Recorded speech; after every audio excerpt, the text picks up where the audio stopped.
All right, we got a new arcade cabinet in. We've been playing it. It's been fun. We're gonna give you a clue. Sounds like Schmolden Schmacks, Schmeshmatter. And it also has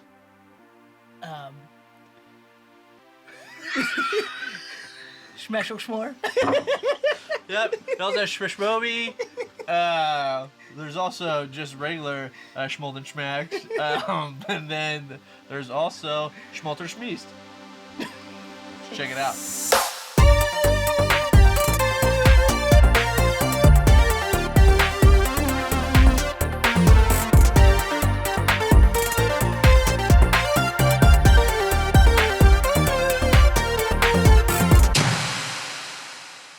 So as far as the sticks and buttons, it feels very similar to the Wave 3 and Wave 4. Obviously, the Ninja Turtles, NBA Jam.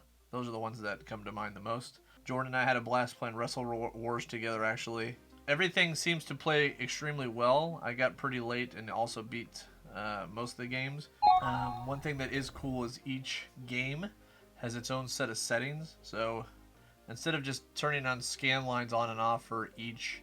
Or for all the games, you can pick each one individually. And what's cool about that is, like, I've noticed that on the original Golden Axe, I kind of like it better with scan lines, but the other games, I kind of like it better without, except for Shinobi's kind of questionable. But I just meant that is kind of nice, because the ones you prefer it with it on or off, you can just do that instead of switching back and forth. And the screen looks really good either way. Yes, it does. The thing that I did want to mention is that for you have to use the player 1 controls when going through the menu. You can't use all of them like NBA Jam. You could. And the other thing that was a little strange, and by the way, it makes sense why they did this. It just caught me off guard. Is that, let's say you're playing Shinobi. Actually, I'm gonna use Altered Beast as a better example. You can play 1 or 2 players. The one player is actually in the middle, where majority of people would want to play it anyways. Yeah. But you can't play that on the actual player 1, and you also can't play that on the actual player 4. When I first started the game, I tried to hit player 2 because that's where the controls are in the very middle, and that actually did 2 players right away, and I was like, wait a second. So you actually have to hit player 1, on that area to actually play where the player 2 is. Yeah, it's a little weird when you're playing those 2-player games or playing as a 1-player. I also get why they did that, though, because in their mind they're thinking, well, this is 1 player, this is 2 players, just that they made it so it's in the middle joysticks. And that makes sense, because if you're playing a single-player game, you probably want to be in the middle. Yeah, exactly. Anyway. I do think it would have been nice if they could have allowed us to pick the 1 and the 4 for 2-player games, just to be more spread out if you wanted. Just because, like, sometimes playing on the 2 and 3, you're like really, really close. Yep. Sometimes, but it's definitely still playable. But I agree, it'd be nice if obviously you could pick which ones you want to go to, and same with browsing through the menu on there. So, but the sound, everything. You have to use joystick 1 to browse through the menu, correct? Yep. Everything, like I said, plays really well. The sound is awesome. There's a pretty big difference once you go from like 10 to 15. And the menu sounds are loud. They are very loud.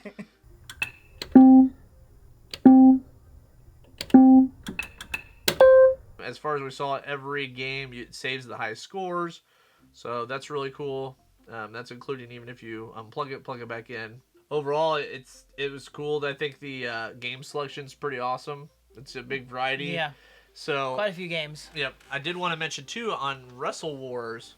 So even though it's a vertical game, like I do like that they actually put the bars. To show you. Yeah, instead of just black bars, they actually put show you the controls and how to play it, and looks like actual arcade like artwork controls on the side to fill that in, and it actually they did a pretty does good a good job. With that. Yep. For people that aren't familiar with Wrestle Wars, it is pretty entertaining, except for you kind of have to play the same characters, which is the only kind of bummer. We will say that the only actual 4-player game is Golden Axe Revenge of Death Adder, and the other ones are all 2-player games. So one or two.